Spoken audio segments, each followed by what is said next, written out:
Bonjour mes élèves, j'espère que vous allez bien. Aujourd'hui, je vais essayer de commencer un nouveau cours intitulé Équation différentielle. Tout d'abord, je vais commencer par qu'est-ce que c'est qu'une équation différentielle. Donc, tout simplement, une équation différentielle est une équation dont l'inconnu est une fonction et dans laquelle apparaissent certaines des dérivées de la fonction inconnue. Donc, dans une équation différentielle, toujours l'inconnu, c'est une fonction.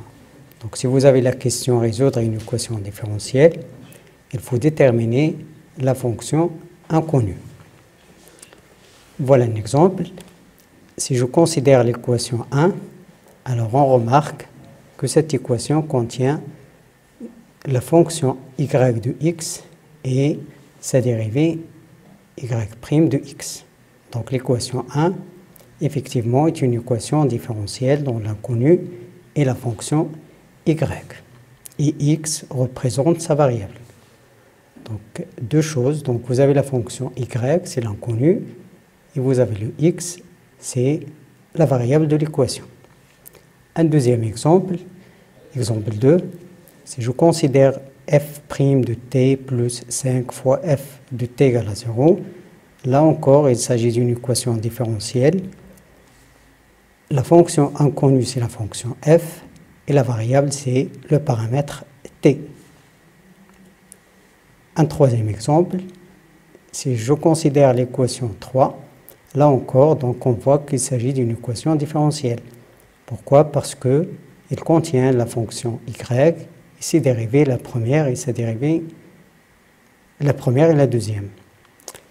L'équation 3, donc, c'est une équation différentielle. L'inconnu, c'est y, et t toujours représente la variable de l'équation. Un exemple, un quatrième exemple, si je considère l'équation 4, cette équation n'est pas une équation différentielle parce qu'elle ne contient pas des dérivées d'une fonction. Alors, donc, je vais donner une définition. Donc, on appelle l'ordre d'une équation différentielle le degré maximal de dérivation auquel une fonction inconnue a été soumise. Et voilà un exemple. Si je considère l'équation différentielle 5, donc on remarque que l'ordre maximal de dérivation, c'est 1, parce que vous avez la dérivée d'ordre 0 et la dérivée d'ordre 1. Donc l'équation 5, c'est une équation différentielle d'ordre 1. Et parfois, on dit une équation différentielle du premier ordre. Un autre exemple, si je considère l'équation 6, donc le plus grand ordre maximal, ou bien le plus grand ordre de dérivation dans cette équation 6, c'est l'ordre 2.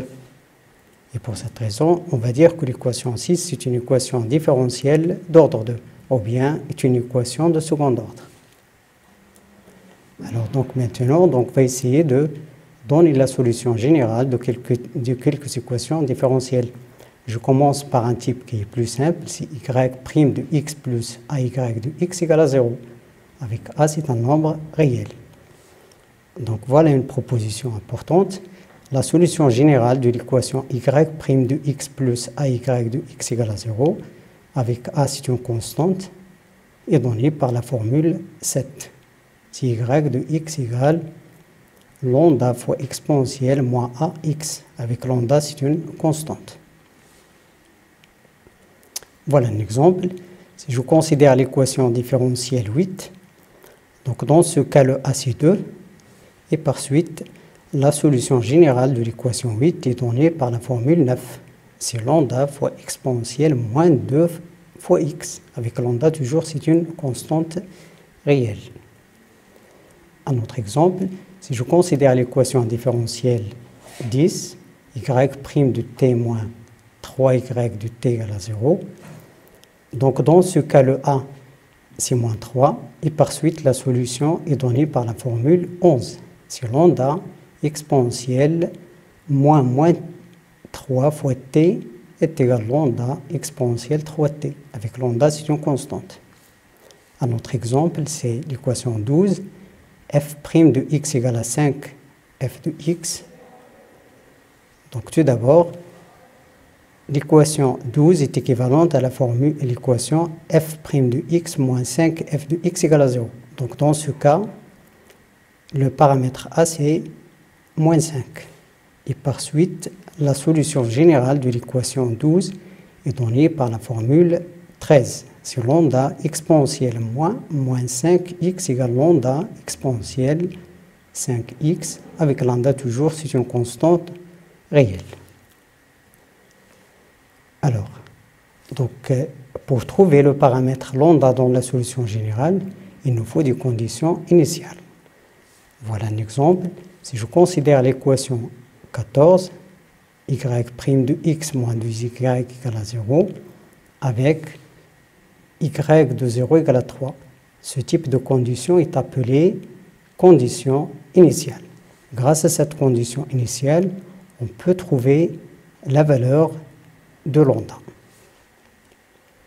Alors tout d'abord, je vais essayer de donner la solution générale de 14.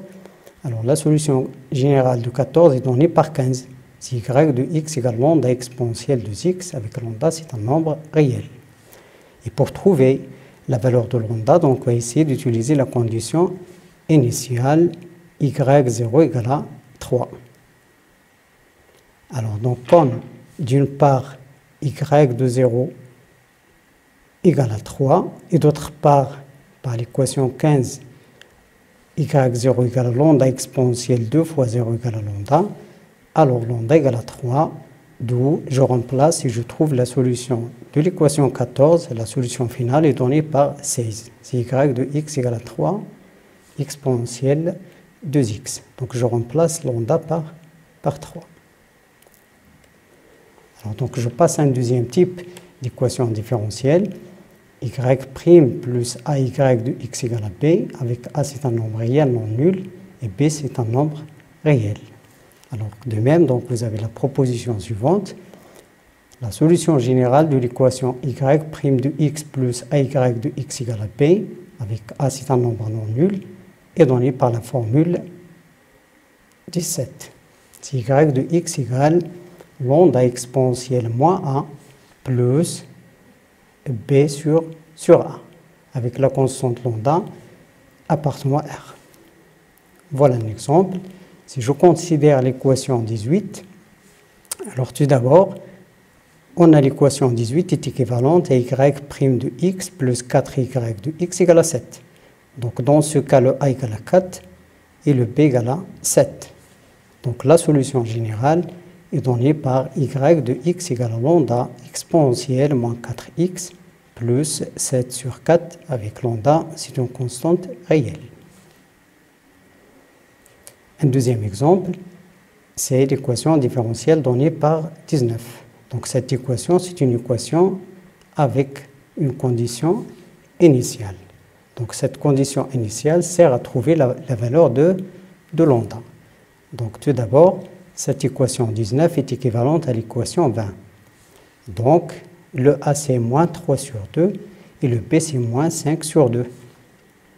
Donc la solution générale de 19 est donnée par la formule 20.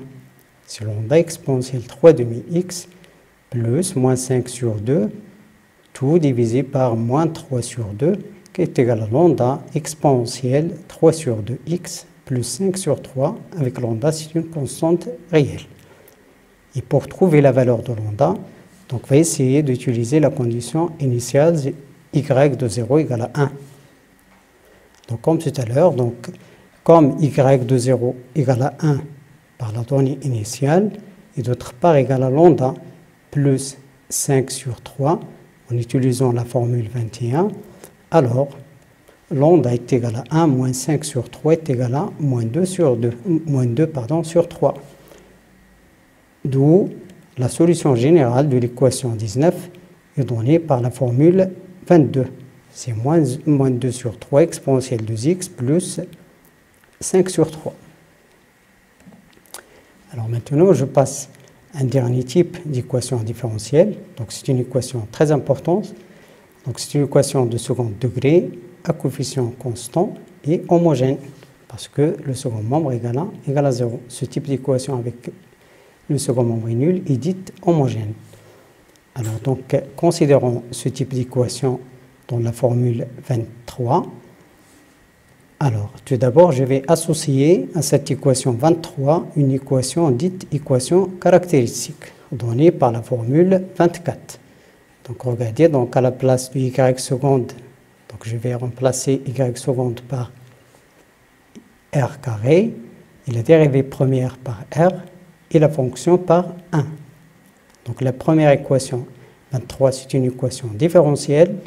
Par contre, l'équation 24, c'est une équation algébrique. Donc, c'est une équation de second degré. Donc, on peut résoudre ce type d'équation. La formule 24, donc c'est une équation de second degré. Donc, on peut utiliser le delta pour résoudre ce type d'équation. Je rappelle, la formule de delta, c'est b carré moins 4ac. Alors, vous avez une proposition importante. C'est delta.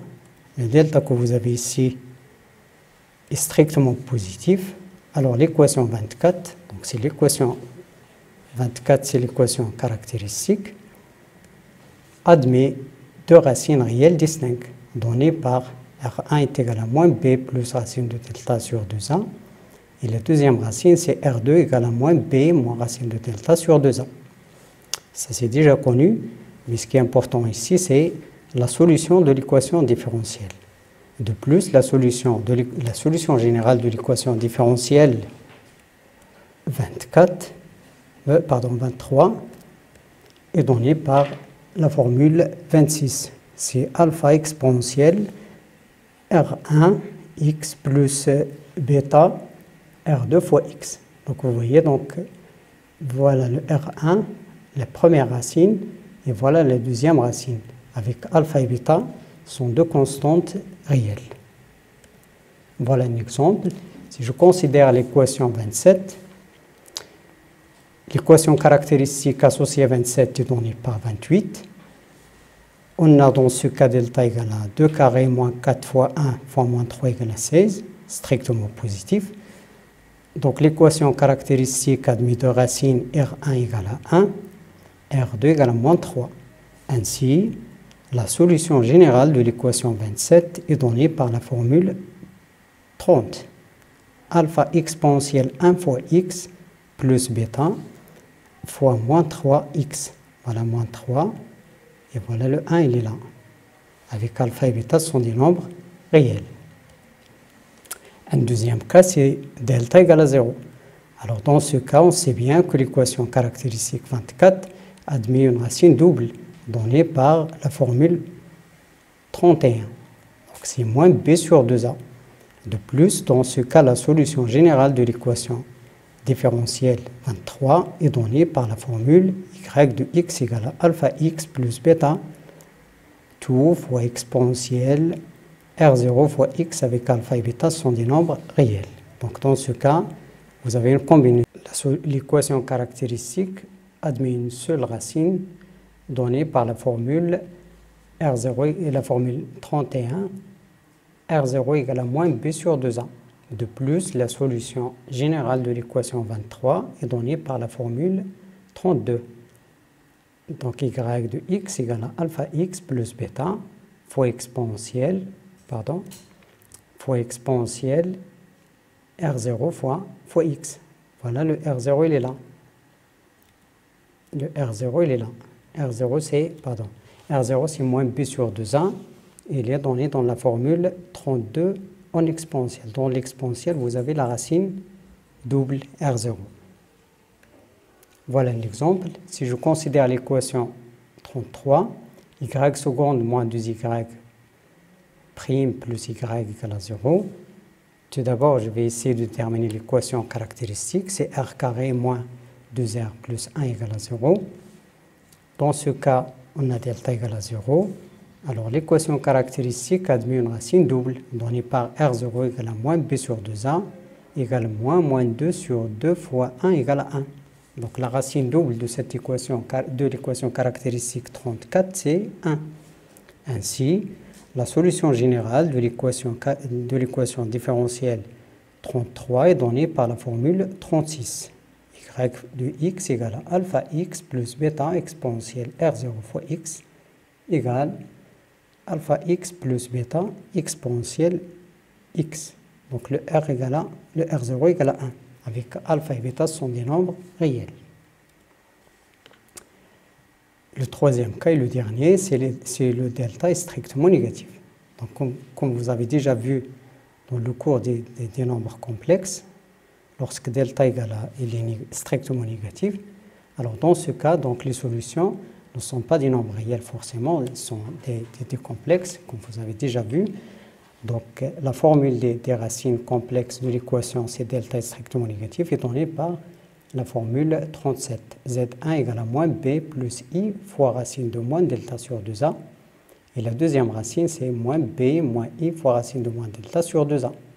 Et on peut écrire la première racine sous la forme algébrique sous forme d'un P plus IQ. Et de même pour la deuxième, c'est P moins I fois Q. Et dans ce cas, la solution générale de l'équation 23 est donnée par la formule 38. Y de x égale alpha cos qx plus bêta sinus q de x tout fois exponentielle px. Donc attention, donc dans ce cas, il n'y a pas le i, donc n'est plus une forme trigonométrique, et la quantité qu'on va mettre à l'intérieur des quantités trigonométriques, c'est la partie imaginaire. Et dans l'exponentielle, c'est la partie réelle, P. Donc à l'intérieur des fonctions trigonométriques, vous mettez la partie imaginaire d'une racine, et dans la partie exponentielle, vous mettez la partie réelle. Avec alpha et bêta, ce sont des nombres réels, ce sont des constantes. Voilà un exemple. Y seconde plus y prime plus y égale à 0. Donc tout d'abord, l'équation caractéristique est donnée par 40. R carré plus R plus 1 égale à 0. Dans ce cas, on a delta égale à moins 3, strictement négatif. Alors l'équation caractéristique admet deux racines complexes. Z1 égale à moins 1 demi plus I racine de 3 sur 2. Et Z2 c'est moins 1 demi moins I racine de 3 sur 2. De plus, la solution générale de l'équation 40, c'est pas 40, c'est l'équation caractéristique, c'est 39. De l'équation 39, donc ici donc, il y a une erreur de frappe, donc c'est pas 40, c'est l'équation 39. Est donnée par la formule 42. Alpha cos racine de 3 sur 2x plus bêta sinus racine de 3 sur 2x, le tout fois exponentielle moins 1 demi fois x. Avec alpha et bêta, toujours ce sont des constantes réelles. Alors comme tout à l'heure, donc je donne la remarque suivante. On peut déterminer les deux réels, alpha et bêta, par la donnée de deux conditions initiales. C'est-à-dire, pour trouver la valeur de alpha et bêta, les constantes dans la solution générale, il faut donner deux conditions. Une condition sur la fonction et une deuxième condition sur la fonction dérivée. Et voilà un exemple pour comprendre ceci. Donc, je considère l'équation 43. C'est une équation de second degré avec la première condition initiale, c'est y0 égale à 1. Et la deuxième, c'est y' de 0 égale à moins 2. Donc on a l'équation caractéristique, c'est r carré plus 4r plus 8 égale à 0. Delta égale à moins 16, strictement négatif. Alors, l'équation caractéristique admet deux racines complexes. Z1 égale à moins 2 plus 2i et Z2 égale à moins 2 moins 2i. De plus, dans ce cas, la solution générale de l'équation différentielle est donnée par alpha cosinus 2x plus bêta sinus 2x fois exponentielle moins 2x. Donc la partie imaginaire, c'est 2 et la partie réelle, c'est moins 2. Et pour trouver la valeur de alpha et la valeur de bêta, donc on va utiliser les conditions initiales. Donc je commence par la condition initiale sur la fonction. Donc on sait bien que y de 0 égale à 1 d'après les conditions initiales. Et d'après la formule 46, y0 égale à 1. Remplacez le x par la valeur 0. Vous allez trouver ça, c'est alpha. Et ça, c'est exponentielle 0, c'est 1. Donc, c'est exactement alpha. Alors, alpha égale à 1. Et pour utiliser la deuxième condition de la dérivée, je vais essayer de préparer la fonction dérivée. Donc, c'est exactement ce qu'on va faire dans la formule 47. Donc, je dérive l'équation 46. Il me donne l'équation 47. Donc, vous avez un produit. Donc, je dérive tout ça dans un premier temps. La fonction cosinus, c'est moins sinus. N'oubliez pas le 2 que vous avez à l'intérieur. Et la fonction sinus, c'est devient cos avec le 2 que vous avez à l'intérieur fois exponentielle. Moins la dérivée de la quantité à l'intérieur de l'exponentielle fois la combinaison de cos et sin fois exponentielle moins 2x. Et donc, y' au point 0, c'est moins 2 par les données. Et d'autre part, en utilisant la formule 47, c'est 2 bêta moins 2 alpha. Donc, bêta moins alpha égale à moins 1, d'où bêta égale à moins 1 plus alpha. Alpha déjà égale à 1, donc je remplace alpha par 1 et j'obtiens bêta égale à 0. Finalement, je remplace les constantes dans la formule 46 et je trouve la solution donnée par la formule 48. Cos 2x exponentielle moins 2x. Et voilà, donc, voilà quelques exercices à faire chez vous.